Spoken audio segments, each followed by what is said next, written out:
Hey, hi. Thanks for taking another moment to listen to another taste of Work in the Light. Let me tell you about two women. The first woman was young and relatively healthy. She collapsed after water skiing. The second woman was elderly and in obvious declining health. She began losing her ability to remember and became increasingly incoherent. Ironically, both women suffered from exactly the same thing: dehydration. Did you realize that we can live 40 or 50 days without nourishment of food? But even well nourished individuals will survive less than a week without water. Think about it. There's absolutely no nourishment in water, and yet it is far more critical for our survival than food.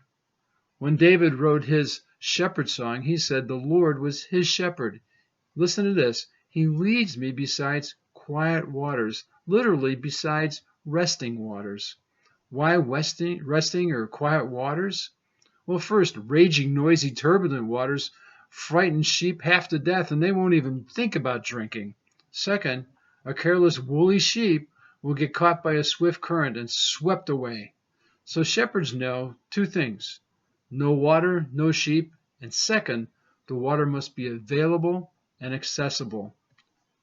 Like the shepherd in David's psalm, business leaders need to provide the water of refreshment to the ecosystem of a healthy workplace. Refreshment revitalizes a team member just as water revitalizes a weary sheep. I remember an episode of Undercover Boss that was painfully hilarious. It was literally about refreshment, literal refreshment. The CEO of a major distribution company disguised himself as a dock worker loading trucks. It was summer, it was in the South, and the work was hard and sweaty. At break time, the employee he was paired with took him into the cafeteria for a break. The CEO was totally ready. When he entered the cafeteria, a bank of glass door coolers filled with chilled sports drinks waited for him, with condensed water just dripping down the cooler door. The CEO opened up the door to reach for a bottle, and the employee stopped him. He said, "We can't take one today." Baffled, the CEO asked, "Why not?" "To save money," the dock worker explained. "The company's new policy is that sports drinks could only be taken when the temperature outside was over 94 degrees. They also put a large thermometer right there on the window, and it says it's only 91. I guess what the corporate is too dumb to understand is that even when the temperature is only 80 outside, the temperature in a truck is actually over 100.